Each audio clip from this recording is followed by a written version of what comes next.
Welcome in hot explainer YouTube channel. दोस्तों आज की कहानी कुछ अलग किस्म की होने वाली है, जहां हम एक आदमी को देखेंगे जो हाईवे की साइड बने एक रेस्टोरेंट में फ्रेश होने जाता है, लेकिन वहां उसके साथ कुछ ऐसी चीजें होना शुरू हो जाती है जो आपको हैरान कर देगी। कहानी की शुरुआत होती है वैस नाम के आदमी से, जो कहीं से ड्राइव करके अपने घर की ओर जा रहा था, लेकिन उसके चेहरे पे हम किसी तरह का खौफ देखते हैं। वो बार बार अपनी पीछे की रखी सीट पर एक रेड कलर के बॉक्स को देखता है। शायद ये बॉक्स ही उसके डर की वजह है, लेकिन उसमें आखिर ऐसा है क्या जो वैस को इतना डरा रहा है। फिर उसके बाद वो एक मोटल के सामने रुकता है और अपनी गर्लफ्रेंड ग्रेंडा को कॉल लगाता है, लेकिन उसके फोन की बैटरी खत्म हो जाती है। अब उसके बाद वो वहां लगी एक चॉकलेट मशीन से कुछ चॉकलेट निकालने की कोशिश कर रहा है, लेकिन वो ऐसा कर नहीं पा रहा था। इसलिए उसकी मदद करने के लिए वहां एक औरत आती है, उसे चॉकलेट निकाल कर देती है।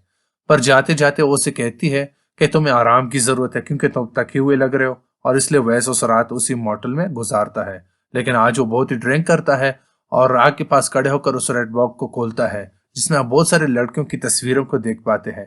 वो एक एक करके सारे फोटोज को जलाना शुरू कर देता है, लेकिन एक फोटो को अपने पास रखता है। असल में वो एक ब्रांडा की तस्वीर थी, जिसे वो बेहद प्यार करता है। वो उसको इतना प्यार करती है।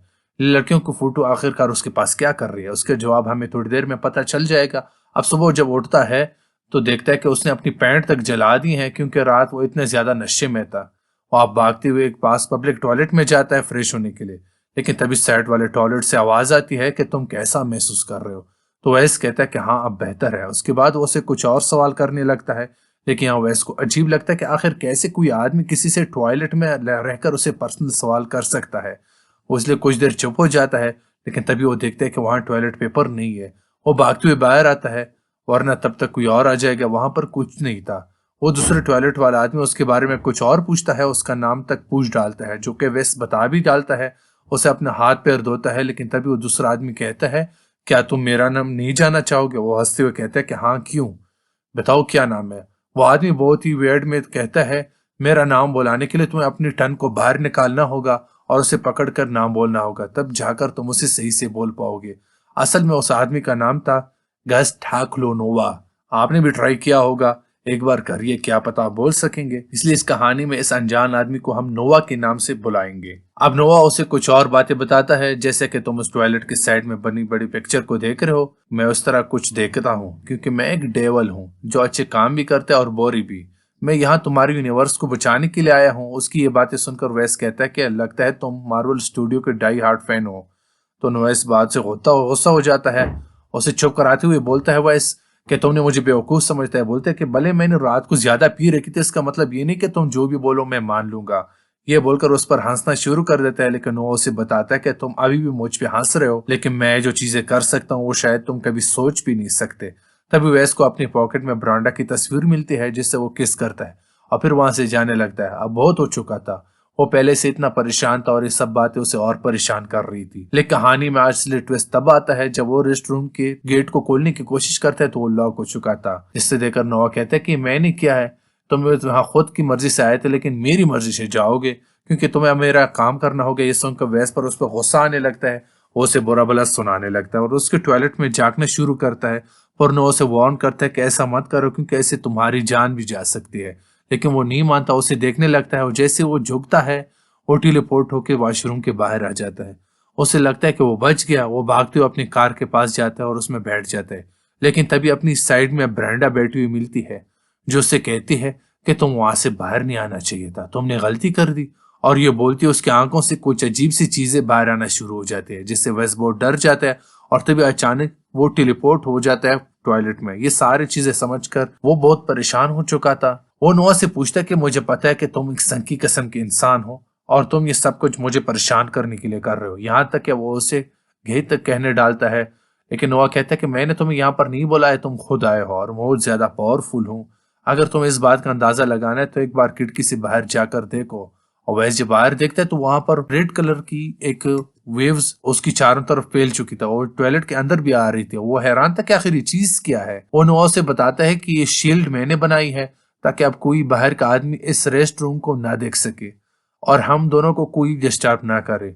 यहाँ वेस्ट जब ये वहां घूमना शुरू हो जाता है, वो पूरी तरह से कंफ्यूज हो चुका था कि रियलिटी और इल्यूजन में क्या फर्क है, और इसी कारण वो जोर जोर से दरवाजे को पीटना शुरू कर देता है। लेकिन उसे नोआ समझाता है कि इसका कोई फायदा नहीं, यहाँ तुम्हारा आना किस्मत में लिखा था और जो किस्मत में लिखा होता है वो कोई भी नहीं बदल सकता है। तभी वेस को उस टॉयलेट के नीचे कुछ ग्लोइंग चीज दिखाई देते हैं जिसे देखकर वो डर जाता है, लेकिन उसे जानना था कि आखिर ये क्या चीज है। वो उसके करीब जाता है, उसे देखने की कोशिश करता है, लेकिन वो बहुत ही अजीब थी, आकार में बहुत ज्यादा बड़ी भी थी।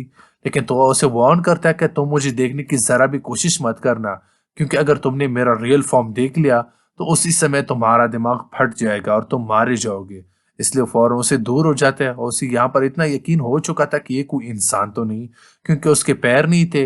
लेकिन फिर है कौन, उसका मकसद क्या है, ये सब जानने के लिए वैस और हम दोनों ही बेकरार है। तभी वह वैस को एक सांप दिखाई देता है और वहां से भागने की कोशिश करता है। वो नोआ को बातों में उलझाने लगता है और धीरे धीरे वो सांप से बाहर जाने लगता है, लेकिन न जाने कैसे वो दोबारा से उसी वॉशरूम में आ जाता है।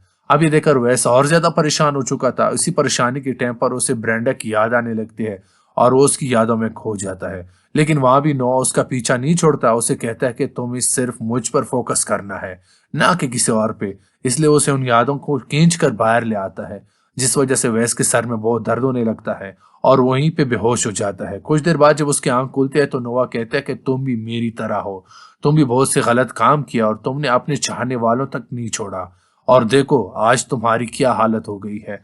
अपने पास्ट के बारे में सुनकर वेस्ट हैरान हो जाता है, क्योंकि उसके अलावा ये बात किसी और को पता नहीं थी। यहाँ नोआ अपनी बैक स्टोरी बताते हैं कि आखिर वो कैसे बना और वो यहाँ पर क्यों आया है। उसका कहना था कि जब यूनिवर्स नहीं बना था तब यहाँ पर एक गॉड थे जो बहुत ही अच्छे थे, लेकिन एक दिन उनकी बेटी ने उसे बीच से काट दिया, जिससे उनकी मौत हो गई। लेकिन यहाँ पर अच्छी चीज हुई, उनकी खून की बूंदों से एक और यूनिवर्स बनना शुरू हो गया, जिससे कि आज के समय स्टार और मून बन गए। लेकिन एक दिन वो अपनी बेटी से कहते कि वो उसके घाव को भर दे ताकि उस फिर से जिंदा हो सके, लेकिन उनकी बेटी ने उससे वादा लिया कि वो जिंदा होने के बाद उस यूनिवर्स को खत्म नहीं करेंगे, और उसकी बात मान जाते हैं। लेकिन यहाँ उनके मन में एक दुविधा थी, इसलिए उन्होंने एक डेवल बना दिया जो को आधा गॉड था आधा डेविड, और आज ये हमारे सामने है जिसका नाम है नोवा। पर नोवा को बनाने के बाद वो कमजोर हो गए, क्योंकि नोवा के अब इंसानियत से लगाव हो गया था, इंसानों से लगाव हो गया था। उसके अंदर का जो गॉड था वो धीरे धीरे करके बाहर आ रहा था और उसने नीवी को फिजिकल फॉर्म में देखना शुरू कर दिया था। अगर वो फिजिकल फॉर्म में पूरी तरह से आ गया तो उनसे उनका ऑर्डर मानना होगा। पर वेल दोस्तों, वो नोवा को इसलिए बनाया गया था कि वो इंसानियत को और इंसानों को मिटा सके, लेकिन धीरे धीरे उसे इंसानियत से प्यार हो गया।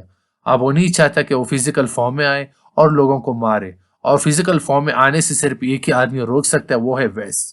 लेकिन इतनी देर में हम बाहर क्लार्क नाम के आदमी को देखते हैं जो कि एक प्रॉपर की डीलर है। उसकी कार की आवाज वेस को सुनाई दी थी, इसलिए वो फौरन जाकर गेट के पास चलाना शुरू कर देता है। पर उस आदमी ने एयरबड्स लगा रखे थे, इसलिए कुछ आवाज नहीं आती। पर कुछ देर बाद उसे टॉयलेट जाने का ख्याल आता है, और तब तक नोआ ने उस शील को भी हटा दिया था, और इसलिए वो वॉशरूम को देख लेता है और गेट खोलते वहां पर वेस पूरी हालत में देखता है। जिसके बाद होना क्या था, वो उसे पकड़ लेता है, लेकिन गेट फिर से लॉक हो जाता है और नोआ बोलता है कि वेस ये काम सिर्फ तुम ही कर सकते हो, कोई और नहीं, इसलिए बेहतर है कि तुम टॉयलेट में चले जाओ। उधर ब्लार क्लार्क के सामने नोआ अपने असली रूप में आ जाता है, और उसे देखते ही उसका दिमाग फट जाता है और उसके शरीर के दो हिस्से हो जाते हैं और उसका दिल सीधा आकर वेस के सामने गिर जाता है।